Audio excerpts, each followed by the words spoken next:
Y estos días he estado recordando algo que me pasó hace muchos años, cuando muy cordialmente me obligaron a predicar la primera vez, y fue en la sociedad de jóvenes. Yo no quería hacerlo, pero como les digo, muy cordialmente fui obligado a hacerlo. Así que subí y estaba tan nervioso aquel día que lo primero que dije fue: por favor, les pido que se pongan de pie, inclinen sus ojos, cierren su cabeza y vamos a orar. Eso mismo pasó. Me quiero morir de rabia.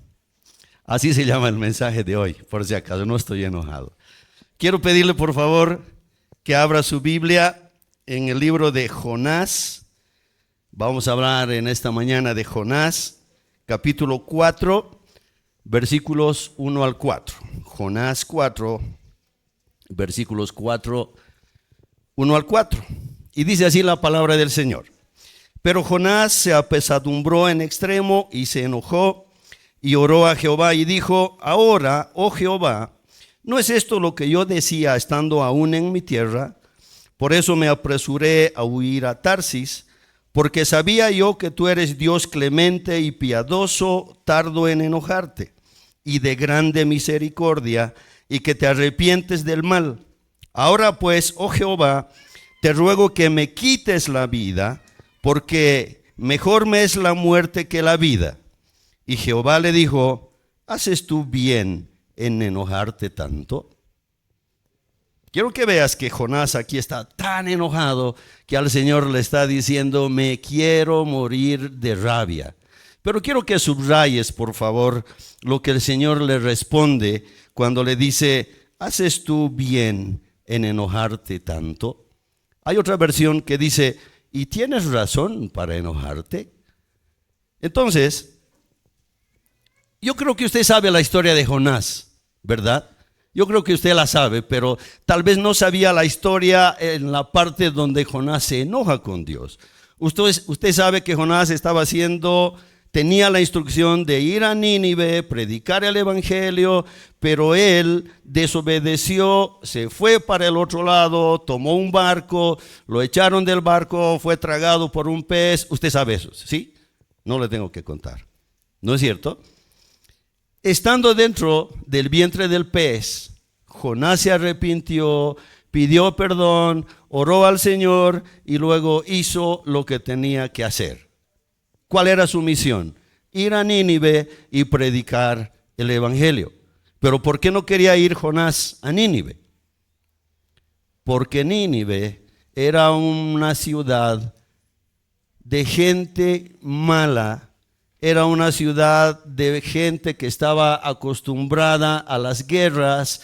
Era gente que no tenía piedad de nada. Mataban a las mujeres, las violaban, mataban a los niños, incendiaban los pueblos y hacían todo lo que ellos querían. Es más, cuando llevaban a los esclavos, cuando llevaban a los prisioneros para exhibirlos, los llevaban atados con unas sogas que tenían un gancho de fierro en la punta y les enganchaban en las narices de cada uno o en los labios. Hasta ese punto eran de crueles. Entonces, yo me imagino que Jonás tenía miedo de ir a Nínive y predicar. ¿O qué le pasaría a usted si le mandan a Nínive y usted sabe la reputación que tiene este pueblo? Nos daría miedo, ¿verdad? Entonces, como que yo agarro el barco para el otro lado en vez de ir a Nínive, ¿verdad? Pero después de lo que le pasó, imagínese ser tragado por un pez, arrepentirse, volver allá y luego va a predicar. Y Jonás estaba enojado. Pero mire por qué se enojó. Jonás 3:10, un capítulo antes del que estamos viendo, dice: y vio Dios lo que hicieron después de que Jonás predicó. Y vio Dios lo que hicieron, que se convirtieron de su mal camino y se arrepintió del mal que había dicho que les haría y no lo hizo. Yo me imagino que Jonás estaba seguro de que nadie se iba a arrepentir. Pero su mensaje, el mensaje del Señor fue tan eficiente que todos se arrepintieron y el Señor no los destruyó. No hizo lo que dijo que les tendría que hacer. Entonces acá viene el enojo de Jonás. Le dice, prefiero morir, me estoy enojado. ¿Cómo tú me has podido hacer esto? ¿Se da cuenta? Por eso yo le puse el nombre a este mensaje, me quiero morir de rabia. Pero también le puse, porque nos suceden a nosotros tantas cosas, que muchas veces hemos dicho, me quiero morir de rabia, ¿o no? ¿Sí? Estoy viendo algunas sonrisas. Esa es la ventaja de que ya no estamos en pandemia, ahora sí los puedo ver sonreír, ¿verdad? Y sí, nos ha pasado, a mí me ha pasado muchas veces, yo soy un hombre muy renegón a veces. Hasta tengo miedo, hermanos, de que el día que me muera, cuando esté en el cielo, dice, ay, Gonchi, al fin has llegado, seguro te has muerto de rabia, ¿no? Esperemos que no sea tanto así. Hermanos, cuando no tratamos el enojo se va a transformar en rencor. Esto va a ir más allá. Si ya es malo estar enojado, es peor tener rencor. Entonces, lo que nosotros sentimos emocionalmente se va a convertir en una reacción física. ¿Sí o no? ¿Verdad? Nos enojamos, aguantamos, pero algún momento eso se va a convertir en una reacción física. Entonces, lo malo no es el enojo, sino lo malo es cómo vamos a expresar el enojo que nosotros tenemos. Ahora, ¿qué es el enojo? ¿Qué es estar enojado? Es una manera de protestar por aquellas cosas que no son de nuestro agrado. El problema es que son tantas las cosas que tiene este mundo que no nos agradan, que si tendríamos que enojarnos por cada una de ellas, estaríamos enojados todo el tiempo, ¿cierto? Pero esa no es la voluntad del Señor para cada uno de nosotros.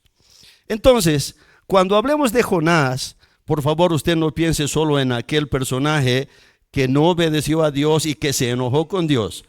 Quiero que piense que Jonás nos representa a cada uno de nosotros, porque cada uno de nosotros reacciona a veces ante las circunstancias y dice, me quiero morir de rabia. ¿Sí o no? ¿Verdad? Así es, nos sucede. Ahora, ¿pero por qué causas nosotros nos podemos enojar? Por todo. O hasta sin motivo, ¿no les ha pasado? Yo les voy a contar más adelante que me enojé con el pastor sin motivo. No se ría así en serio, de verdad.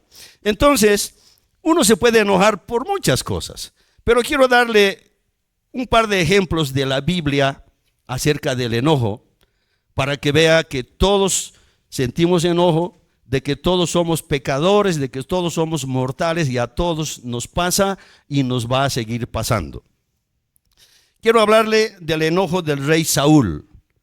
Usted sabe quién era el rey Saúl, ¿cierto? El rey Saúl era aquel que ofreció una recompensa a alguien para matar a Goliat, para hacer corta la historia, ¿sí? Entonces, en la historia aparece David, vence a Goliat y David se va haciendo más famoso con el tiempo, va a las guerras, se hace más famoso y la gente le compone una canción y la canción decía que David cuando iba a las batallas mataba a 10,000 y Saúl solo a 1,000. Así era. El rey Saúl, hermano, se enojó tanto que empezó a perseguir a David para matarlo. 1 Samuel 18:8 y 9 dice, y se enojó Saúl en gran manera y le desagradó este dicho y dijo, a David dieron 10,000 y a mí 1,000. No le falta más que el reino. Y desde aquel día Saúl no miró con buenos ojos a David. ¿Qué estaba diciendo? Este es el capo de la película, este mata 10,000 y yo solo 1,000. Solo falta que lo hagan rey. Nada más. Y hermanos, hasta en una oportunidad le arrojó con una lanza para matarlo. Hasta ese punto llegaba la ira del rey Saúl. Pero mire otro personaje que yo sé que usted también conoce, y este es Naamán. Naamán es un general del ejército sirio. Este era un hombre conocido y además este era un hombre querido, pero tenía un serio problema. Tenía lepra. Y la lepra no tenía cura, usted sabe eso. El destino de los leprosos, hermanos, era vivir aislados entre leprosos o solos y morir. Eso era lo que le esperaba a este general. Pero una criada pasa un dato importante y les dice: yo conozco un profeta que puede sanar al general. Hacen las averiguaciones, hacen los trámites para ir a buscar al profeta Eliseo con la esperanza de que Naamán pueda sanar de la lepra. Entonces imagínense un general de ejército, todo un personaje, ¿verdad? Llegan a la casa de Eliseo, tocan la puerta y ¿qué creen que sucede? Eliseo ni siquiera sale a recibirlo. Ni siquiera salió. O sea, imagínense ustedes que toque a su puerta un personaje con un grado tan alto, uno sale personalmente a recibirlo, ¿verdad? Entonces, dice 2 Reyes 5, 10 y 11, entonces Eliseo le envió un mensajero diciendo: ve y lávate 7 veces en el Jordán y tu carne se te restaurará y serás limpio. Y Naamán se fue enojado diciendo: he aquí yo decía para mí, saldrá él luego y entonces en pie invocará el nombre de Jehová su Dios y alzará su mano y tocará el lugar y sanará la lepra. Naamán, me imagino con la investidura que tenía, estaba pensando que iba a salir el profeta, iba a tocarle la herida, iba a orar y no sé qué más pensaba y que él iba a quedar sano. Pero él le manda un mensajero y le dice que vayas al río Jordán y te sumerjas 7 veces. Esa fue toda la instrucción. Y Naamán, dice, se enojó y se fue. Y él no quería hacer aquello. Dijo: ¿cómo me van a mandar al Jordán? Es un río sucio, hay basura en las orillas, es turbio. En mi país hay ríos cristalinos, ¿por qué no me mandan allá? ¿Por qué me tengo que bañar en agua sucia? Naamán tenía una película en su cabeza de lo que le iba a pasar. Él pensaba que le iba a hacer Eliseo, ¿cierto? ¿Cuántas veces nosotros hacemos lo mismo? Tenemos una película en nuestra cabeza de lo que queremos, pero el Señor nos manda en una dirección contraria o nos manda a hacer algo que nunca nos hemos imaginado y nos queremos morir de rabia. El desenlace fue que Naamán sí hizo aquello y fue sanado de la lepra, ¿verdad? El otro enojo es el que estamos viendo, el de Jonás. Hermanos, Jonás se enojó porque Dios trató con misericordia a los del pueblo de Nínive. Y Jonás no quería ir a predicar allá, ¿verdad?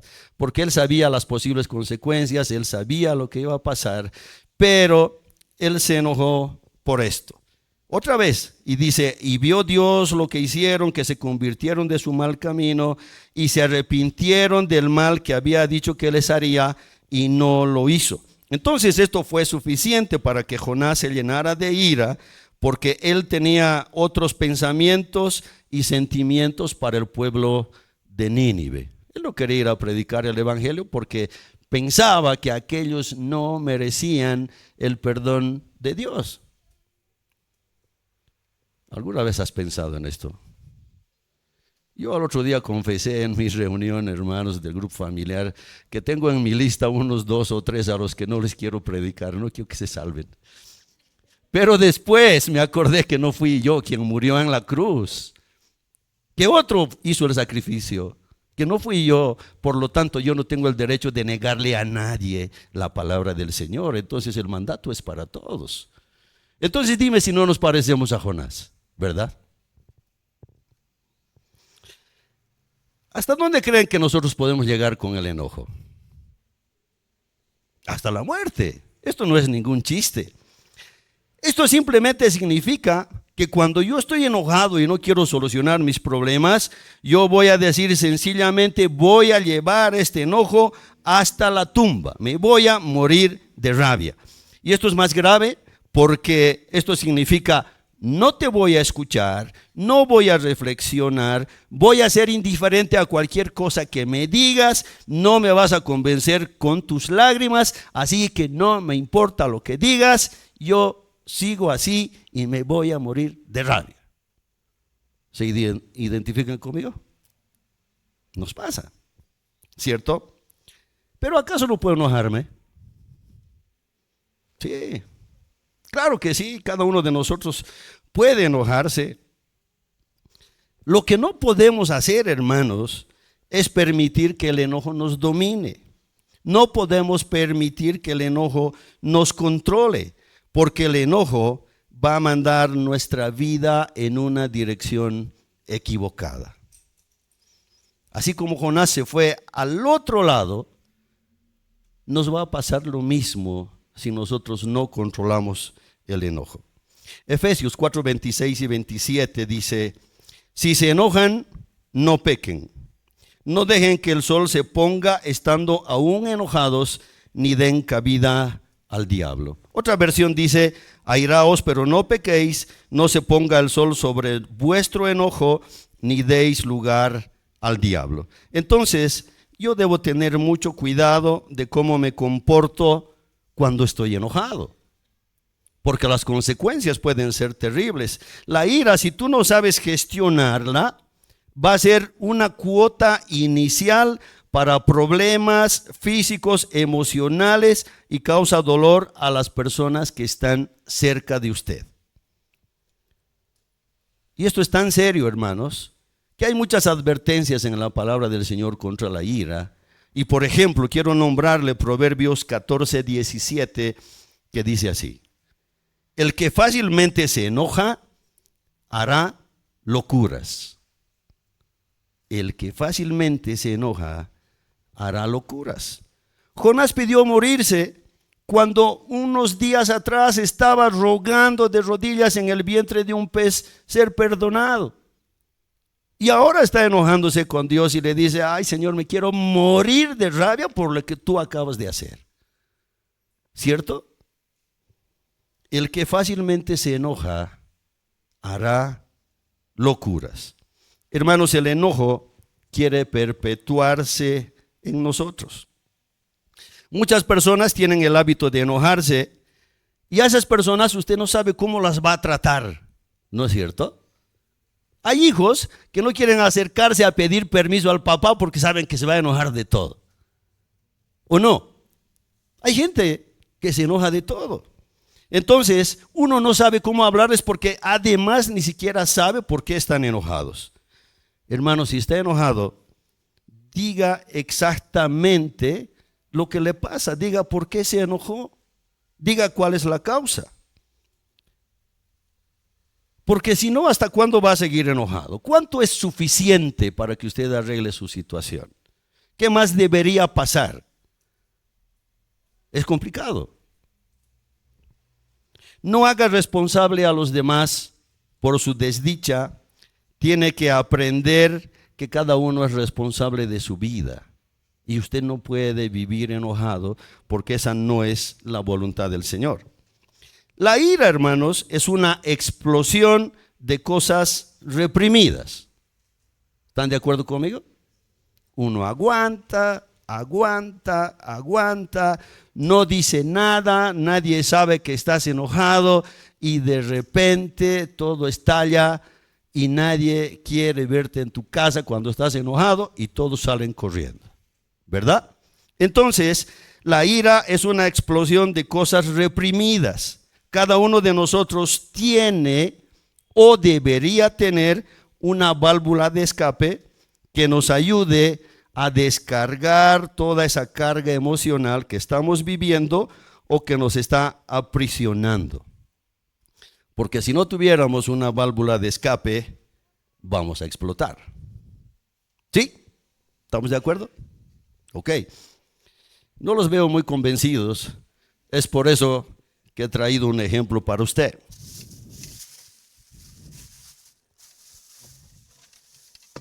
Y aquí está. Usted sabe lo que es esto. Hay gente que toma nota, ¿no? Y quiero que anote, esto es importante. Por cada taza de arroz, 2 tazas de agua. Perdón, eso no estaba en el libreto, me acaba de... Ok, a ver. ¿Esto es peligroso, sí o no? Ok, es peligroso. ¿Para qué se usa una olla de presión? para cocer aquellas cosas duras, ¿cierto? Bien, nuestros corazones duros a veces necesitan una olla de presión, hermanos. ¿Qué pasaría si esta olla no tuviera su válvula de escape? ¿Se da cuenta de las consecuencias? Esto va a explotar. Y como esto está lleno de vapor, gracias. Como está lleno de vapor y todas esas cosas, ¿se imaginan lo que va a ocasionar a quien esté cerca? Sería terrible, ¿verdad? Entonces, ¿qué es lo que hacemos? Una vez que las cosas están listas ahí adentro y esto ha hervido, con la presión esto tiende a subir y hace un pss, pss, pss, y nosotros sabemos que está drenando y que no va a explotar, ¿cierto? ¿Y qué hacen las mamás más capísimas cuando están apuradas? Le ponen una cucharilla ahí, ¿no ve? Hasta que todo se acabe. Entonces, ok, el problema, hermanos, en realidad no es la olla. El problema es que una vez que usted tapa la olla, la tiene que poner en el fuego, ¿sí? Entonces, piense que la olla es usted.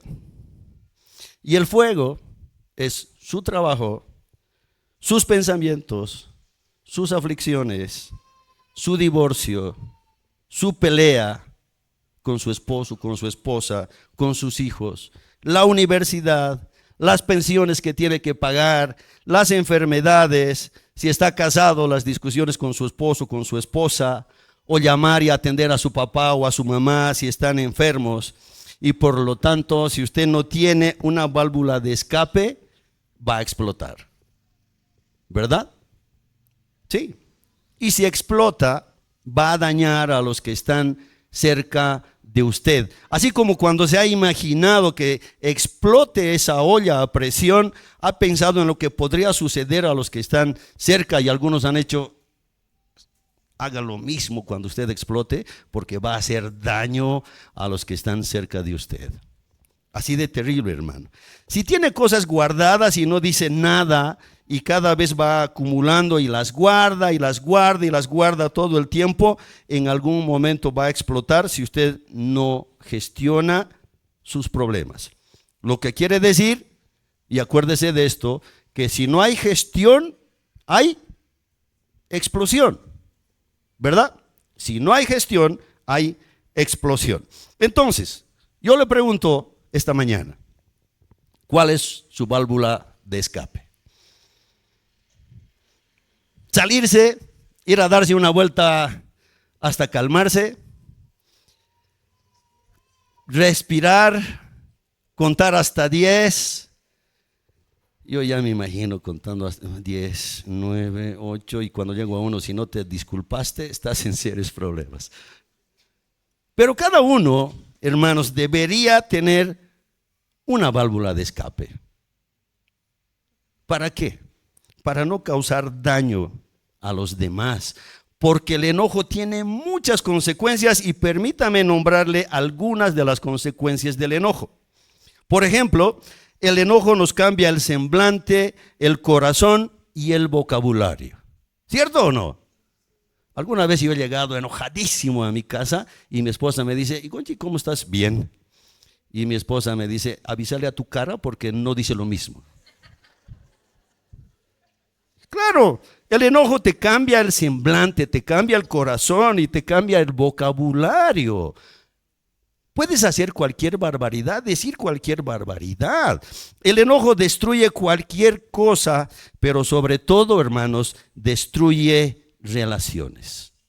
Y quiero que tengas cuidado con esto. El enojo destruye cualquier cosa, pero sobre todo destruye relaciones. Separa amigos, enfría matrimonios, distancia a los hermanos, hace pelear a los hijos con los padres, corrompe iglesias, divide iglesias y el enojo puede ocasionar cualquier cosa de estas. Cuando no nos apartamos del enojo, nos alejamos, hermanos, del propósito de Dios. porque es como si todo lo que estuviéramos esperando en la vida no tiene ningún sentido para nosotros porque no va a llegar y yo me enojo por esto. Cuando no tratamos con el enojo, dijimos que el enojo se transforma en rencor. Y cuando yo tengo rencor contra alguien, soy capaz de hacer cualquier cosa. Uno se descontrola terriblemente. El enojo es un generador de pecados. Cuando usted está enojado puede cometer pecados. Otra vez, ya leímos Efesios 4:26, si se enojan, no permitan que eso les haga pecar. El enojo no debe durarles todo el día. Airaos, pero no pequéis, dice otra versión. Entonces, ¿cómo debo salir del enojo, del rencor? ¿Qué cosas puedo hacer? Quiero tocar 6 puntos. Son cortitos, no se preocupe. Yo sé que quiere ir a almorzar, pero quiero hablar de 6 puntos, 6 cosas que usted puede hacer para calmar la ira, para dominar el enojo, para que usted no explote y no haga daño a las personas que están alrededor suyo. Punto número 1, trabaja tu corazón respecto al enojo. Significa que nosotros podemos aprender a dominar el enojo. Algunos dicen, no puedo con mi carácter, no puedo manejarlo, ¿no? Así soy. ¿Y qué? Además, ¿no? ¿Y qué? Pero sabe, hermano, la verdad es que usted sí puede controlar el enojo porque tiene el Espíritu Santo para ayudarle. Efesios 4:29 al 32 dice así: ninguna palabra corrompida salga de vuestra boca, sino la que sea buena para la necesaria edificación, a fin de dar gracias a los oyentes. Y no contristéis al Espíritu Santo de Dios, con el cual fuisteis sellados para el día de la redención. Quítense de vosotros toda amargura, enojo, ira, gritería y maledicencia y toda malicia. Antes, sed benignos unos con otros, misericordiosos, perdonándoos unos a otros, como también Dios os perdonó a vosotros. Espero que esto te llegue, porque realmente debes trabajar tu corazón respecto al enojo, porque muchas veces podemos perder el control. Y si esto todavía no te ha convencido y tú crees que no lo puedes hacer, 2 Timoteo 1:7 dice, porque no nos ha dado Dios espíritu de cobardía, sino de poder, de amor y de dominio propio. Dominio, eso es yo.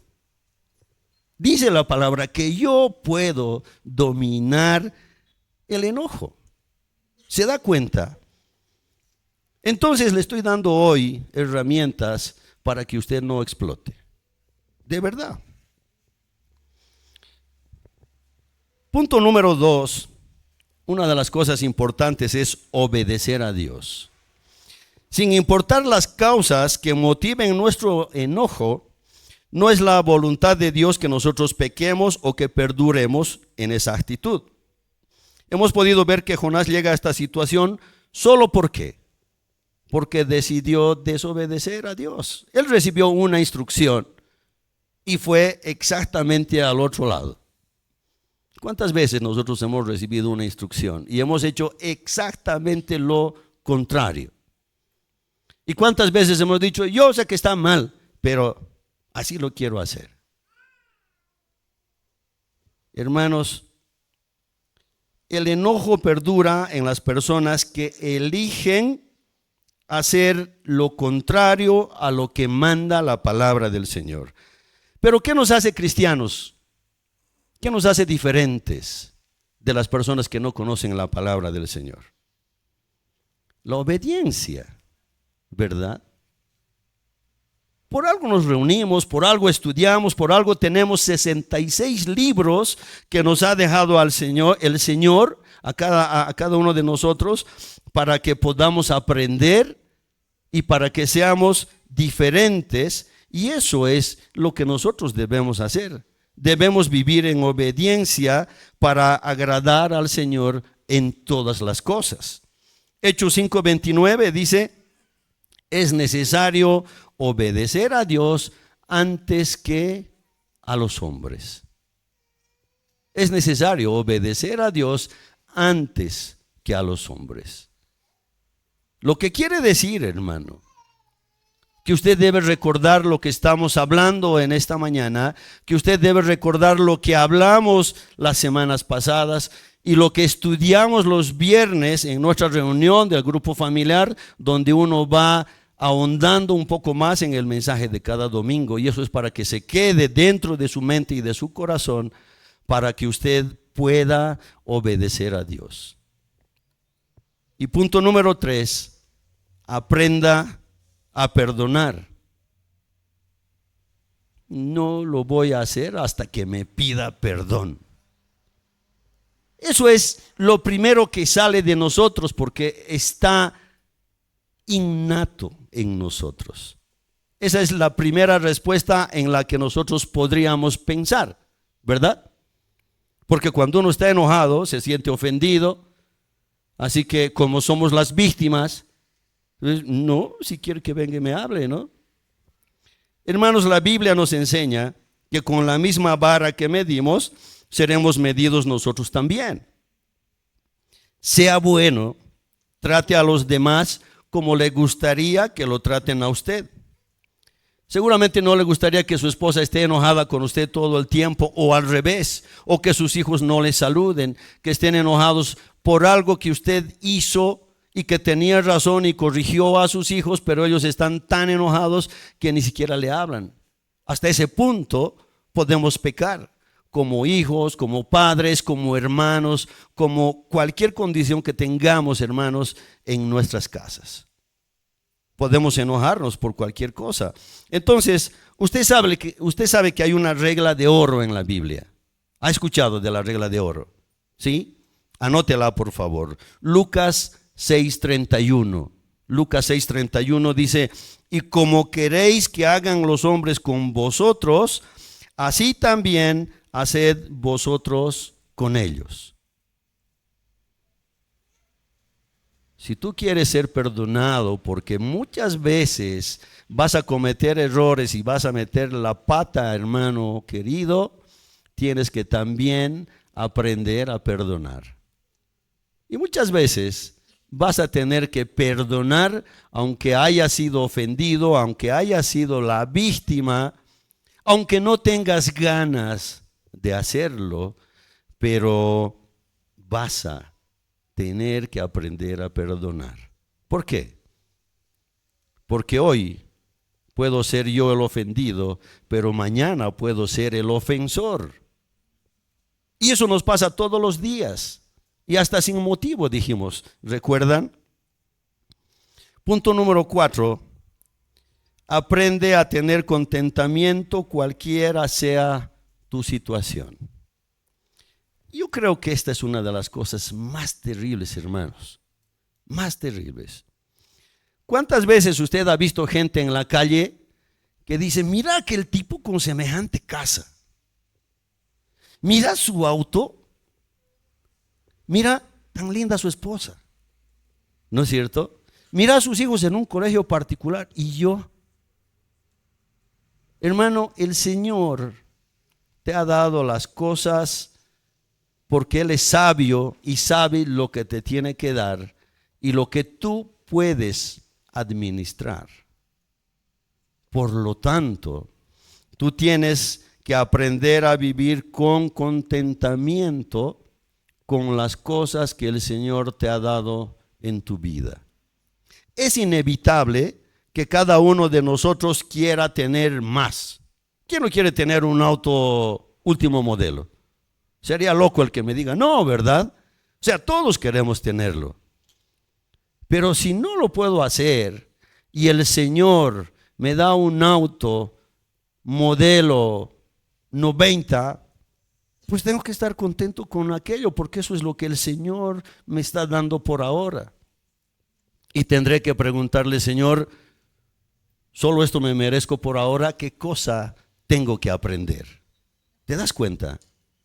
Es importante, hermanos, aprenda a tener con contentamiento cualquiera sea su situación. Y voy a nombrarle un versículo que muchas veces ha sido mal interpretado y es mal interpretado.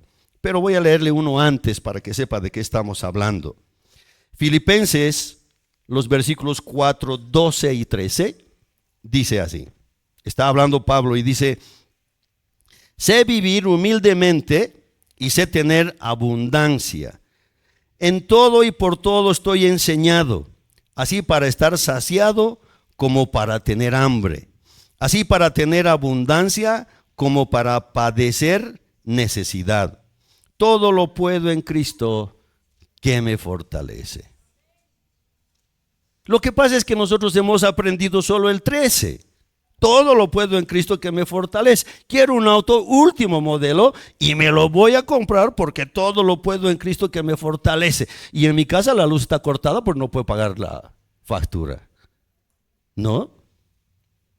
Hermano, es importante lo que acabamos de leer antes. Tú tienes que aprender a vivir con lo que el Señor te ha dado. Dice, sé vivir humildemente y sé tener abundancia. En todo y por todo estoy enseñado, para estar saciado como para tener hambre, para tener abundancia como para padecer necesidad. Cada uno de nosotros ha pasado, hermanos, por eso. ¿Ha pasado necesidades, sí o no? ¿Cuántas veces ha tenido que hacerse cortar la luz porque no la podía pagar? Porque había necesidad. ¿Cuántas veces tuvo que prestarse dinero porque los últimos días del mes su sueldo ya no le alcanzaba y tuvo que prestarse de alguien? Hemos pasado necesidades.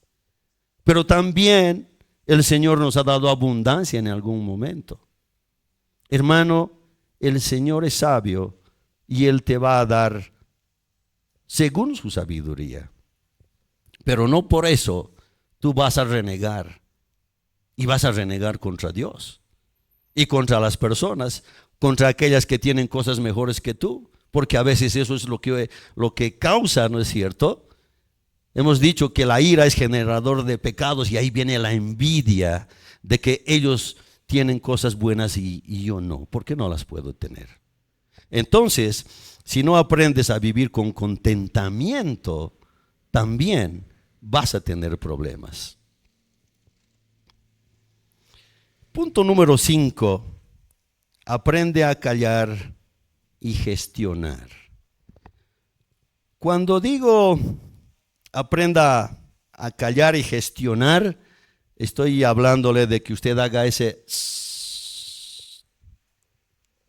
para bajar un poco los humos, ¿sí?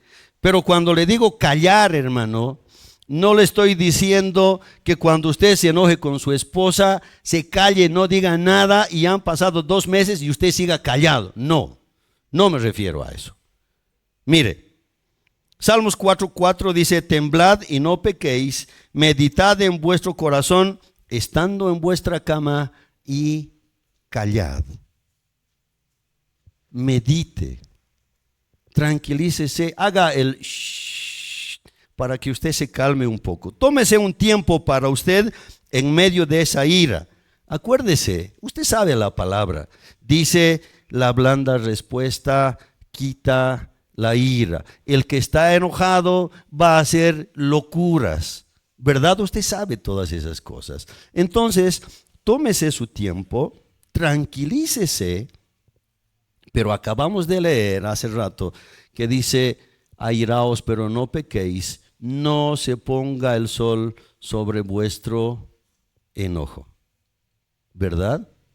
Tómese su tiempo, pero no deje que pasen los días y los días y los días y al final cuando le preguntan dice, oye, ¿y cómo estás con tu esposa? Ahí. ¿Y qué ha pasado? Ya ni me acuerdo, pero estamos peleados. ¿Verdad? Sucede. Entonces, usted tiene que tomar en cuenta que tiene que aprender a callar y tiene que aprender a gestionar. Permítame leerle algunas estadísticas sobre el enojo. Dicen las estadísticas que el 25% de la humanidad tiene iras desmedidas que dañan su salud. Hermanos, si aquí somos 100, 25 de los de aquí tenemos iras desmedidas que van a dañar nuestra salud. Y eso es harto, ¿verdad?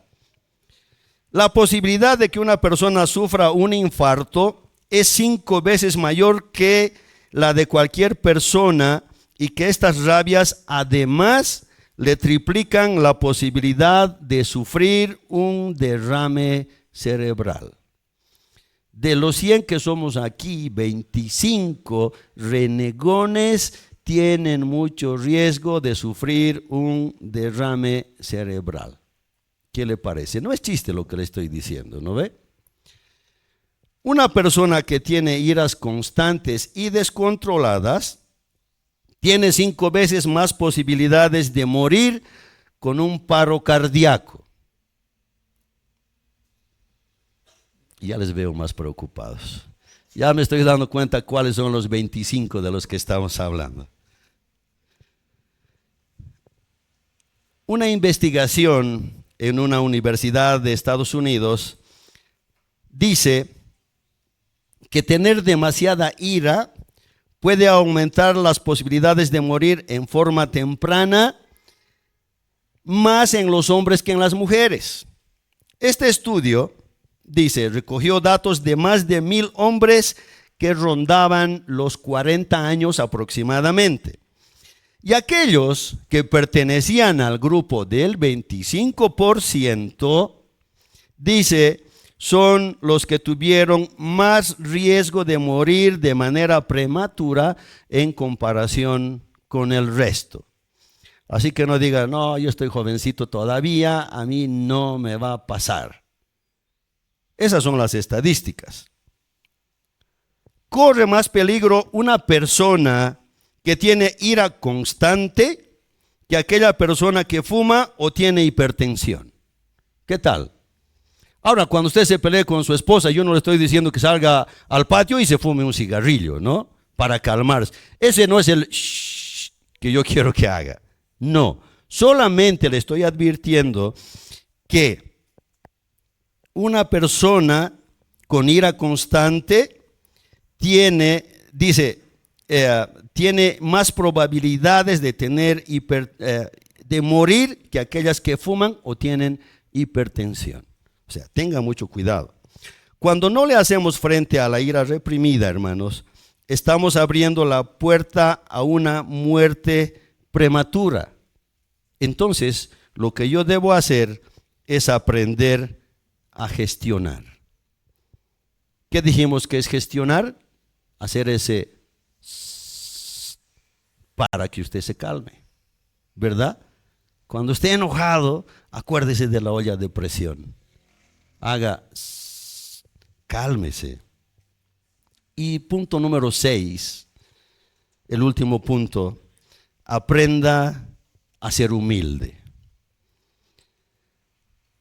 Cosa difícil, ¿no? Porque de por sí somos orgullosos. El orgullo es exactamente lo opuesto a la humildad y usted sabe eso. Salmos 37:8 dice, deja la ira y abandona el furor. Deja la ira y abandona el furor. No te irrites, solo harías lo malo. Hermanos, la humildad no es pobreza. La humildad tampoco es dejarse abusar. La humildad no es quedarse callado y no decir nada y que los demás pasen por encima nuestro. Eso no es la humildad. Pero quiero que sepas que el mayor alimento de la ira es el orgullo. Cuando estás enojado, tú vas a decir, nadie me va a tratar así. Yo no soy menos que nadie. A mí me respetas o vas a ver quién soy. Como los clásicos cochalos, ¿no? A mí no me nadies. ¿Verdad? ¿Cuántas veces hemos escuchado eso? Entonces, hermanos, si no hay humildad, puedes tardar muchos días en gestionar la ira o el orgullo. Y vas a perder días y días y días de vivir bien con las personas a las que tú amas. Y cada día que estás enojado es un día que perdiste de vivir bien con la gente que amas. ¿Y qué vas a ganar? Solo te vas a lamentar, te vas a amargar y esos días nadie te los va a reponer. Y tal vez vas a dañar a tu familia de tal manera que va a ser muy difícil que tú puedas curar las heridas que vas a causar con una ira desmedida por no tener humildad. Pero ¿qué hago, hermanos, si no puedo ser humilde? ¿Qué hago? Porque eso es difícil. Para nosotros es más fácil ser orgulloso, ¿no? Si no quiere hablarme, que no me hable. Le va a durar hasta que se dé cuenta quién soy o cuánto me necesita. Pensamos así, esa es la realidad. Así es. Hermanos, la ira no muere. La ira es una emoción del ser humano, pero es una emoción a consecuencia de la caída, a consecuencia del pecado. Es un preso que tenemos dentro y a veces cuando se escapa hace estragos y hay cosas que hacen que ese preso se escape y eso es inevitable. Pero cuando sale, ¿cómo la vuelvo a encerrar? ¿Qué hago para atrapar esa ira nuevamente? Y la respuesta, hermanos, es: solo debo clamar al Espíritu Santo, yo debo orar y hacer lo que dice la palabra del Señor. Porque dijimos que eso es lo que nos hace diferentes, porque somos obedientes a la palabra del Señor. Y dice 2 Timoteo 1:7, porque no nos ha dado Dios espíritu de cobardía, sino de poder, de amor y de dominio propio. ¿Verdad? Y Gálatas 5:22 y 23 dice: mas el fruto del Espíritu es amor, gozo, paz, paciencia, benignidad, bondad, fe, mansedumbre, templanza. Contra tales cosas no hay ley. ¿Por qué cree que dice que contra estas cosas no hay ley? Porque todas son cosas buenas, nada es malo. La ley no te va a castigar por hacer este tipo de cosas. ¿Te das cuenta? Entonces, hermano, tú puedes dominar la ira, tú puedes aprender a ser humilde porque tienes dominio propio. En la ira yo ataco al otro, ¿cierto? Cuando estoy enojado siempre voy a buscar un culpable, nunca soy yo. Yo soy el que está enojado, yo soy el que está ofendido. Entonces, yo le invito a pensar en esta mañana qué tipo de ira ataca su vida y usted no puede vencer.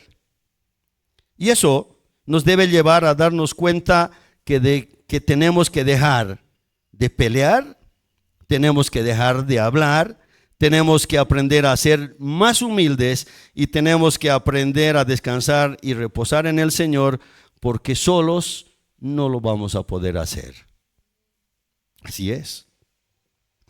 Toda ira reprimida tiende a salir. Dijimos que si no hay gestión, hay explosión. ¿Sí? Entonces, el peligro cuando hay una explosión es que uno se descargue con personas que nada tienen que ver con el problema. Toda ira que se reprime debe salir sí o sí, pero que no sea con las personas que amamos, que no sea con las personas equivocadas y que no sea de la manera equivocada. Acuérdese, su válvula de escape. Piense en eso. No se descargue con sus hijos porque su jefe lo trató mal en el trabajo. No reaccione con su esposo o con su esposa porque los planes no le salieron bien. O porque usted se quedó sin trabajo. No se descargue con su familia. No se descargue con sus hijos cuando le llaman del colegio a una reunión porque sus hijos se portaron mal. Acuérdese las travesuras que usted hacía cuando estaba en escuela. Haga un para calmarse. No se descontrole cuando las cosas planeadas no salen como usted las ha pensado. No se descontrole. ¿Se acuerdan que les dije que les iba a contar que me enojé con el pastor? Hace unas semanas, cuando el pastor estaba predicando como Romanos 15, llevado unos las cargas de los otros, etcétera, etcétera, el pastor dijo: un día me escribió un hermano para decirme que perdió la paciencia. ¿Se acuerdan? ¿Quién creen que se quejó? ¿Quién creen que hizo el pataleo? Yo fui. Permítanme contarles. No les voy a contar el chisme entero, pero sí les voy a contar un poco. Resulta que los líderes de la iglesia tenemos un compromiso muy serio que debe durar como 3 años. Entonces estaba sucediendo algo con esto que empezó a hacer peso en mí. Me estaba calando mucho, mucho y mucho. Y el problema, hermanos, fue que yo nunca se lo dije a nadie. Yo aguantaba solo y solo y solo hasta que un día reventé. Ya, iba a reventar, yo no podía más. Entonces, ¿con quién me iba a hacer pagar? Con el pastor, pues. Ni sabía que yo me enojé con él. Agarré mi teléfono y le dije: ¿sabes qué? Hoy llegué a mi límite. No aguanto más y renuncio. Mi paciencia se agotó. En otras palabras, yo le estaba diciendo: me quiero morir de rabia. Y otras cosas más que no les voy a decir. Pero esa fue mi reacción, hermanos. De verdad. Entonces, el pastor me contestó al mensaje. Y claro, cuando uno está enojado, lee lo que le conviene, escucha lo que le conviene, interpreta lo que le conviene y habla lo que le conviene. ¿No es cierto? ¿Por qué? Porque yo soy la víctima y cuando me estaba quejando con el pastor estaba buscando su apoyo, estaba esperando que él se ponga en mis zapatos y que piense que yo soy la víctima y que solucione el problema. Pero ¿sabe qué me respondió? Me dijo: hermano, qué bien que se acabó tu paciencia. Yo dije: ¿qué? Volví a leer: qué bien que se acabó tu paciencia. Me volví a morir. Este pobre gato, 2 vidas en 7 minutos, hermanos. ¿Se dan cuenta? Yo dije, me está diciendo, este en su idioma mexicano me está diciendo: hágase macho, no me chille. ¿No ve? Hermanos, me calmé un poco. Volví a leer el mensaje. Y decía: qué bien que se acabó tu paciencia, coma. Ahora toca trabajar en los frutos del Espíritu Santo. Gozo, paz, paciencia, benignidad, bondad, fe. No ha sido tan malo el pastor como yo pensaba cuando me enojé. ¿Se da cuenta? Cuando estamos enojados, las víctimas somos nosotros. Déjenme terminar el cuento.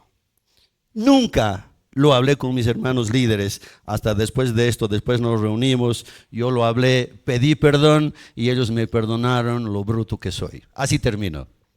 ¿Sí? Todo está bien, yo me arrepentí. ¿Y ustedes creen que yo me estaba peleando con el pastor? No, me estaba peleando con Dios y estaba haciendo exactamente lo que hizo Jonás. Estaba yendo al otro lado. No estaba yendo a donde el Señor me estaba enviando. Es más, al estudiar esto, yo pensé inclusive que Jonás apellidaba Valderrama, porque se da cuenta, hermano. Así son las cosas. Entonces, usted tiene que aprender a gestionar. Usted tiene que aprender a ser humilde. Y cuando estudié para este mensaje, yo, hermanos, pude leer entre líneas que el pastor me dijo: ¿y tienes razón en enojarte tanto?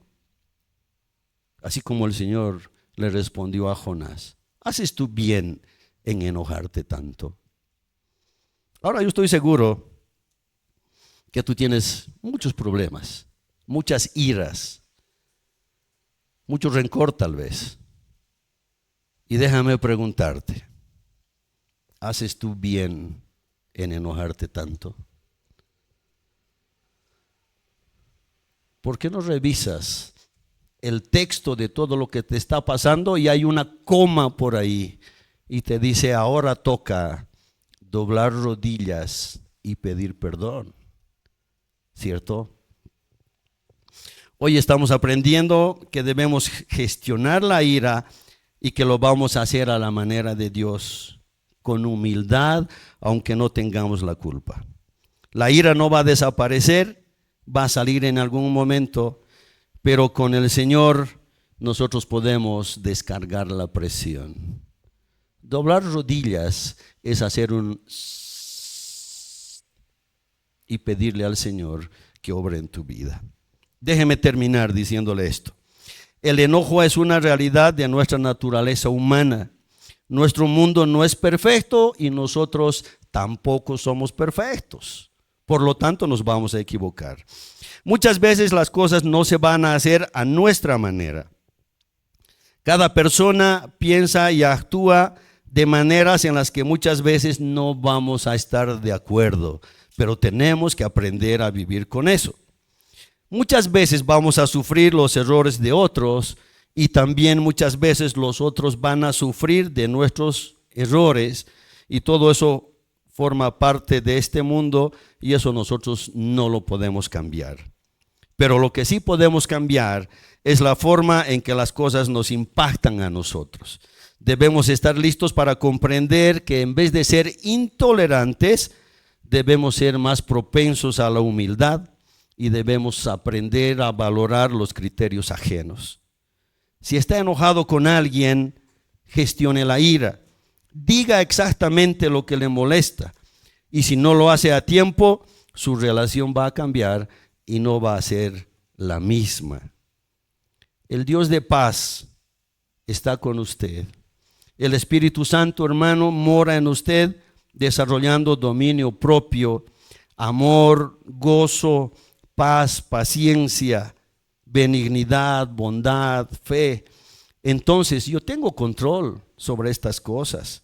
Puedo pedir perdón a Dios y puedo pedir también perdón a mis seres queridos o a los cercanos o a alguien a quien yo he ofendido.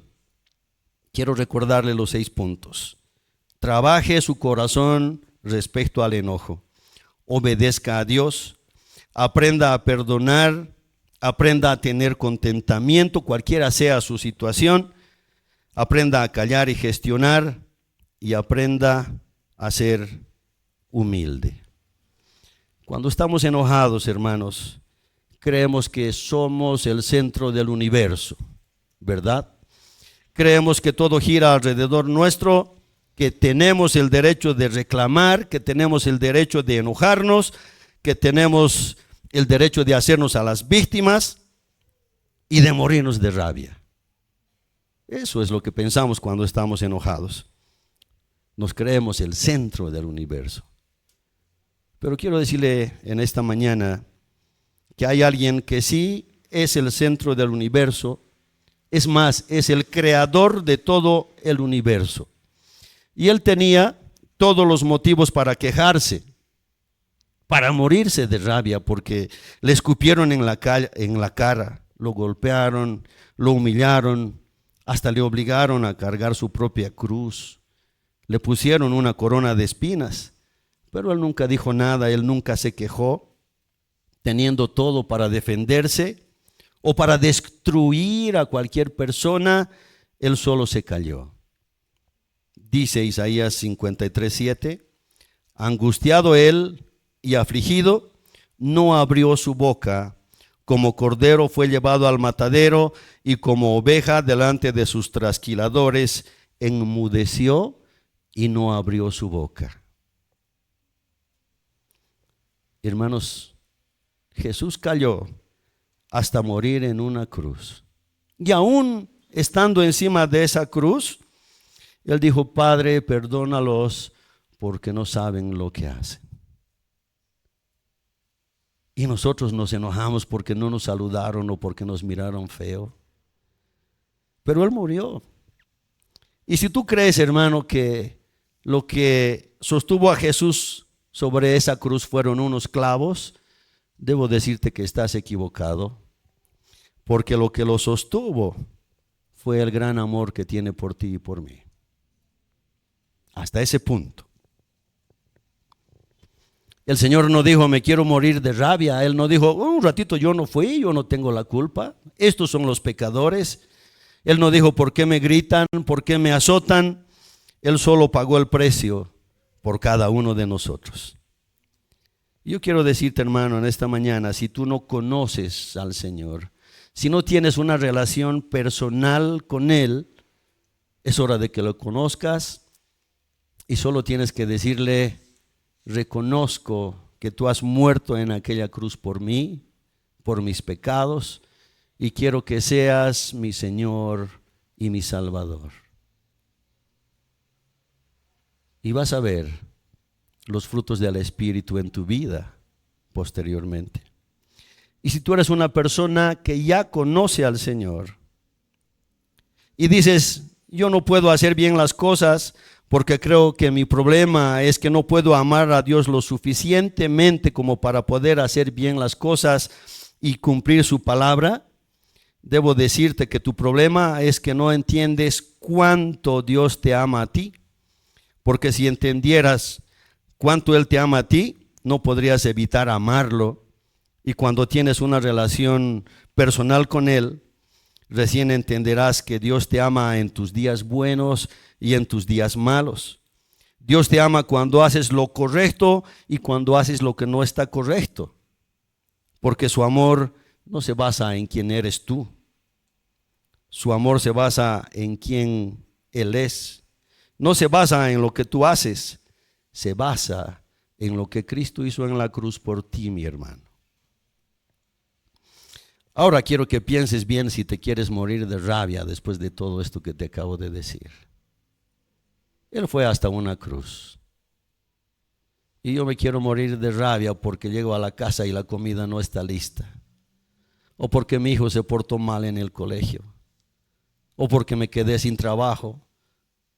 O porque mi hijo no aprobó las materias en la universidad. O lo que te esté pasando, hermano. Yo quiero invitarte a que tú hagas ese para que puedas descargar todo aquello. Que pienses antes de explotar y dañar a la gente que está alrededor tuyo. Que pienses que el Señor te está mandando en una dirección y que tú no tienes que ir en la otra como Jonás. Que pienses que debes gestionar antes de explotar, porque nuestro Dios nos ha dado las herramientas para que nosotros sí lo podamos hacer.